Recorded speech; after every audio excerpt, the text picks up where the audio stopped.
Okay, so here we are. We've just finished up the show on Friday, April 15th, the fateful day that Chris is going to say goodbye to this monstrosity here. Now, Drew, the man holding the camera right now, has remarkable barber skills, from what I'm told. It's hard to see if there's a green light or not. Just try. What we're going to do is climb into the back here, and we're going to go out and find some of Hamilton's worst potholes. So we'll see how this this fine piece of facial coif looks when we're done.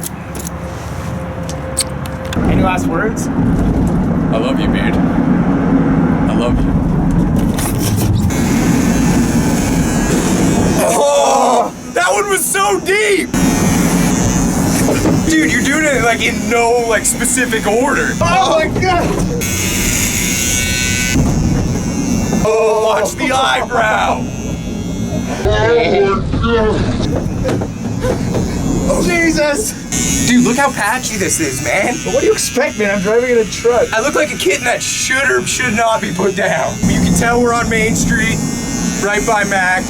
Oh! That would grab! Okay, I'm not bleeding, we keep going. How long have you had this thing, man? Dude, this is probably the longest relationship I've ever had, me and this vehicle. This is the weirdest thing I've ever done on the front. Actually, that's not true. Drew, I thought you'd be way better at this, man. Good job. You're not bleeding. Oh! Oh, no! I'm so sorry, Beard.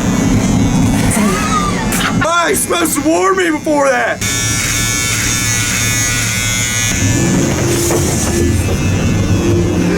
A little heavy on the gas. Oh! Beard trim done. So hairy. That was freaking awesome.